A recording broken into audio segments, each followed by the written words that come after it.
A mediunidade faz parte da história da humanidade. Consultando, por exemplo, a Bíblia, o mais antigo documento conhecido na civilização ocidental, verificaremos que desde a recepção por Moisés dos 10 mandamentos até os relatos proféticos de São João em O Apocalipse, as informações contidas nessas obras são ricas em descrições sobre fenômenos mediúnicos. Revendo a história de outros povos que tiveram hegemonia sobre os demais no curso dos séculos seguintes, como os pertencentes à Caldeia, à Grécia ou ao Império Romano, verificaremos neles a existência dos oráculos, seus magos ou pitonisas, os quais serviam para a invocação e manifestação de espíritos desencarnados ou deuses, segundo sua compreensão. Pesquisando registros da Idade Média, concluiremos que muitas das pessoas rotuladas de feiticeiros ou bruxos, os quais foram supliciados em fogueiras ou torturas inimagináveis, nada mais eram que médiuns, como a célebre Joana d'Arc. O assunto, enfim, por ser inacessível ao entendimento da maioria, sempre foi envolto em mistério e medo. No século passado, porém, passou a ganhar novos contornos. Em Hydesville, Nova York, 2 meninas, após sua família ser atormentada durante semanas por ruídos insólitos, sem se lhe pudesse determinar a origem, desafiaram a causa daqueles efeitos, caso fosse algo inteligente, a lhes responder determinadas perguntas. Com a manifestação das respostas através de um código improvisado, começava a nascer o processo de comunicação entre os 2 mundos.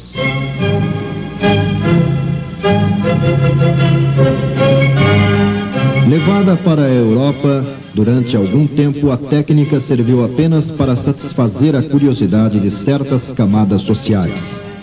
Em 1854, porém, o fenômeno começou a ser estudado de forma criteriosa por Denis Hippolyte Léon Rivail, popularizado posteriormente pelo cognome de Allan Kardec, o qual, com seu trabalho, apresentou ao mundo a proposta do Espiritismo. Em 1861, Kardec publica um verdadeiro tratado intitulado O Livro dos Médiuns.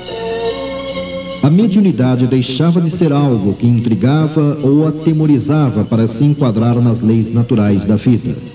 Paralelamente, outros intelectuais integraram-se ao esforço de ampliar e aprofundar a questão das relações entre os 2 planos.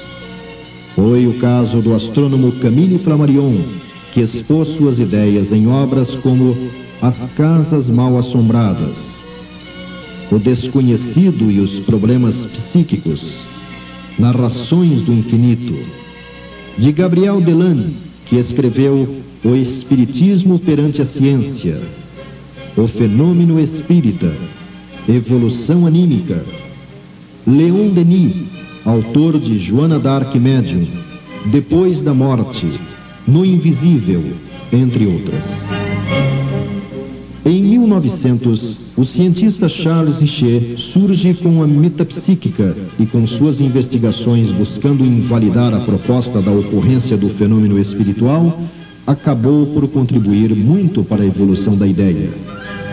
Na Itália, Ernesto Bosani, pesquisando a médium Eusápia Paladino, deu, com a credibilidade de seu nome, respeitabilidade aos estudos sobre a sobrevivência e percepções mediúnicas. Médiuns extraordinários, direta ou indiretamente, contribuíram para a expansão e confirmação das propostas kardecianas, como Daniel Douglas Hume, Staton Moses, Carlos Mirabelli, Madame d'Espérance. No Brasil, em 1932, é publicado O Parnaso de Além Túmulo, reunindo páginas recebidas por Francisco Cândido Xavier, de instrução primária, e assinados por literatos famosos cujos estilos foram identificados por analistas como Agripino Grieco, Monteiro Lobato e Menotti Del Picchia. Na década de 40, o médico psiquiatra Inácio Ferreira, baseado em pesquisas com a médium Maria Modesto Cravo, realizadas no Sanatório Espírita de Uberaba, propõe uma nova terapia a ser considerada pelos estudiosos da saúde mental e descrita no livro Novos Rumos à Medicina, uma reflexão e revisão das teorias vigentes. Estes, entre outros fatos históricos, conduzem-nos à concordância com alguns pontos da proposta kardeciana a respeito da mediunidade. Primeiro, todas as criaturas humanas são mais ou menos médiums. Segundo, a mediunidade se revela naturalmente ou por indução de forma mais pronunciada em algumas pessoas, provavelmente por trazerem seu exercício programado no plano a ser cumprido por elas na vida física. Terceiro, mediunidade é força neutra, podendo tanto ser aplicada para o bem como para o mal. Quarto, mediunidade voltada para o bem está intimamente ligada à condição moral do médium que precisa conviver socialmente de uma forma ética. Quinto, mediunidade requer estudo, autoconhecimento e autocontrole constantes. Sexto, mediunidade, sendo inerente à criatura humana, não é exclusividade de nenhuma doutrina ou sistema, nem do espiritismo, ao qual cabe o mérito de tê-la definido, bem como as regras às quais ela se subordina. Todavia, se por um lado nem todas as pessoas experimentarão no plano físico a prática ostensiva da mediunidade, por outro, essa percepção as expõe a um problema definido por Kardec no Livro dos Médiuns e definido por ele como obsessão.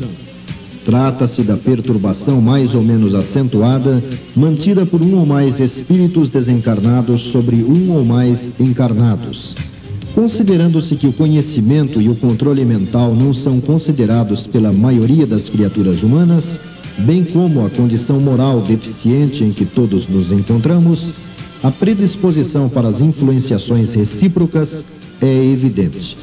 Estudos realizados por centenas de pesquisadores do assunto concluem que o grande antídoto para a liberação dos problemas acarretados pelas perturbações psíquicas é o conhecimento das propostas espíritas e a consequente adoção de uma atitude mais equilibrada diante da vida. Conhecer a mediunidade, portanto, não deve ser preocupação apenas dos interessados, mas de todos os que entendem que é através dela que as perturbações se instalam. Nesse contexto, o Livro dos Médiuns, em todos os casos, é indiscutivelmente o caminho mais seguro.